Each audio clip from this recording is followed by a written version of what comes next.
अस्सलाम वालेकुम दोस्तों, आज हम आपके लिए जो HVAC से रिलेटेड वीडियो लेके आए हैं।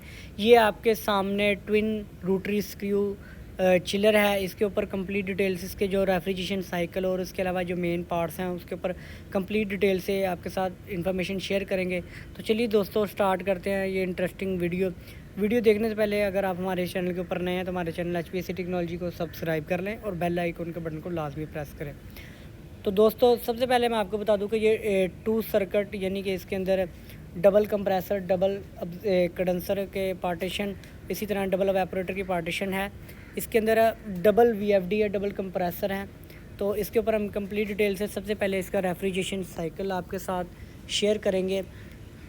तो ये आपके सामने एक VFD ये है और दूसरी VFD भी सेम इसी तरह, जो कि VFD ड्राइव कंप्रेसर। इसके अंदर twin rotary screw compressor use किए गए हैं। 250 टन इसकी कैपेसिटी है, कूलिंग कैपेसिटी।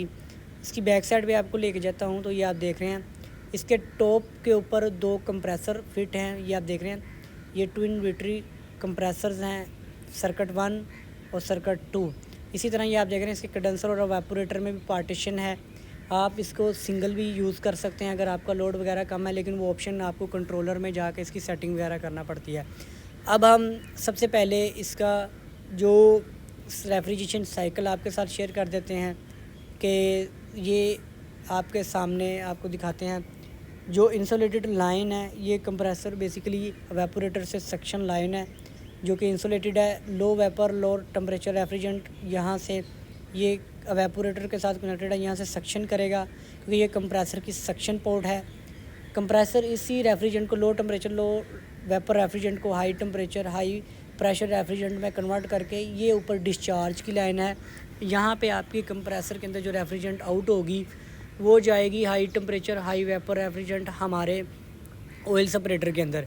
अब क्योंकि इसके अंदर ट्विन स्क्रू रोटर है, ऑयल लुब्रिकेशन के लिए हम यूज़ करते हैं, तो कुछ ऑयल हमारा रेफ्रिजरेंट के साथ ट्रैवल कर जाता है, इसलिए इसके अंदर ऑयल सेपरेटर का यूज़ किया गया है। इसके डाउन साइड पे ऑयल हीटर का यूज़ किया गया है। डाउन साइड पे इसका ऑयल रह जाता है। टॉप के ऊपर से साइड से इन है रेफ्रिजरेंट और टॉप के ऊपर से आउट है। इसके साथ इसके अंदर रेफ्रिजरेंट के प्रेशर टेम्परेचर यानी कि डिस्चार्ज ट्रांसड्यूसर प्रेशर के, उसके अलावा इसी के ऊपर टेम्परेचर सेंसर भी लगे हुए हैं जो कि डिस्चार्ज गैस का टेम्परेचर शो करेंगे। अब ये जो गैस है यहाँ से ऑयल इसके अंदर रह जाएगा और जो गैस है वो हमारी, अब हमने इसको लेके जाना है कंडेंसर में, क्योंकि अभी तक ये इसके अंदर हमने कोई इसकी हीट एक्सचेंज नहीं की, जस्ट ऑयल को हमने सेपरेट किया है। अब ये आप देख रहे हैं, ये जो लाइन है ये हमारी डिस्चार्ज की लाइन है कंप्रेसर की, जो कि ऑयल सेपरेटर से यहाँ पे कंडेंसर में इन हो रही है। कंडेंसर में आपको पता है shell and tube type condenser है, तो शेल के अंदर हमारी रेफ्रिजरेंट होगी, ट्यूबों के अंदर से हमारा कूलिंग वाटर इन हो रहा है डाउन साइड से, और ऊपर की साइड से हमारा कूलिंग वाटर आउट हो रहा है। टेम्परेचर हीट एक्सचेंज होगी, रेफ्रिजरेंट हमारी लिक्विड लाइन, ये लिक्विड लाइन है, लिक्विड लाइन के ज़रिए कंडेंसर से आउट हो जाएगी। लिक्विड लाइन के ऊपर एक फ़िल्टर ड्रायर का यूज़ किया गया है जो कि ऑयल जो लिक्विड है जो रेफ्रिजरेंट है उसकी क्लीनिंग करेगा। उसके बाद ये जो लिक्विड लाइन हमारे जाएगी एवापोरेटर की तरफ, लेकिन उसके पहले हमारा ऑटोमेटिक एक्सपेंशन वाल है, इलेक्ट्रॉनिक एक्सपेंशन वाल है, थर्मोस्टेटिक एक्सपेंशन वाल है। ये आप देख रहे हैं, ये हमारी लिक्विड रेफ्रिजरेंट को स्प्रे करेगा हमारे एवापोरेटर के अंदर। जब ये स्प्रे करता है, एक्सपेंशन होती है, तो रेफ्रिजरेंट ठंडी हो जाती है। जब रेफ्रिजरेंट ठंडी होगी तो जो चिल्ड वाटर ट्यूबों के अंदर से गुजर रहा है, वो ट्यूबों के अंदर से जो चिल्ड वाटर गुजर रहा है वो ठंडा हो जाएगा और जो रेफ्रिजरेंट है उसका टेम्परेचर बढ़ जाएगा। जैसे ही उसका टेम्परेचर बढ़ेगा तो वो प्योर गैस की सूरत में यानी कि वेपर्स की सूरत में कन्वर्ट हो जाएगी, और इस लाइन के ज़रिए, सक्शन लाइन के ज़रिए, वो दोबारा हमारे कंप्रेसर में आ जाएगी। ये हो गया हमारा अभी तक का रेफ्रिजरेशन साइकिल कंप्लीट, जो मैंने आपको बता दिया है, यानी कि सक्शन से डिस्चार्ज।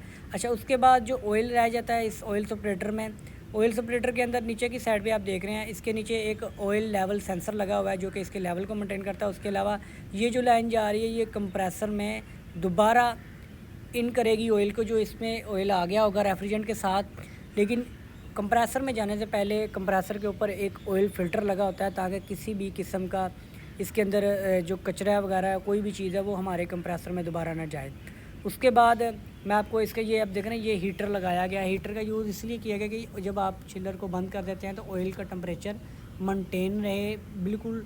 अगर सर्दी का मौसम होगा तो आपका टेम्परेचर ऑयल ठंडा हो जाएगा। उसके अलावा फ़िज़िकल गेज दी गई हैं दोनों सर्किट की, लो सक्शन डिस्चार्ज प्रेशर की। उसके अलावा इसके अंदर जो कंट्रोल यूज़ किया गया वो ट्रेन ने अपना ट्रेसर्स वगैरह यूज़ किए हैं जो कि BMS सिस्टम के लिए है। उसके अलावा कंप्रेसर के ऊपर अनलोडिंग लोडिंग वाल हैं जो कि टेम्परेचर के हिसाब से लोडिंग के हिसाब से ऑपरेट होते हैं। इसका भी मैकेनिज़्म आपके साथ नेक्स्ट किसी वीडियो में शेयर कर दूंगा। उसके अलावा स्टेप सोलिनॉइड वाल भी है इसका, ये स्टेप सोलिनॉइड वाल और ये दो लोडिंग अनलोडिंग वाल हैं। तो ये नीचे की साइड पे आप जहाँ पे ऑयल की लाइन कनेक्टेड है वहाँ पे फ़िल्टर लगा है। उसके अलावा कंडेंसर के ऊपर high pressure low pressure safeties का यूज़ किया गया है जो कि एयर रिलीफ वाल भी हैं कि अगर आपके कंडेंसर के अंदर किसी वजह से कंप्रेसर एयर प्रेशर गैस का प्रेशर बढ़ जाता है तो ये सेफ्टी ऑपरेट हो जाएगी। उसके अलावा इसके अंदर आपके मैं दिखा देता हूँ, ये सक्शन लाइन के ऊपर वगैरह ट्रांसड्यूसर वगैरह लगे हुए हैं तमाम चीज़ों के ऊपर। बाकी ये टेम्परेचर सेंसर भी इसके ट्रेन ने इन्होंने अपने यूज़ किए हैं ओरिजिनल।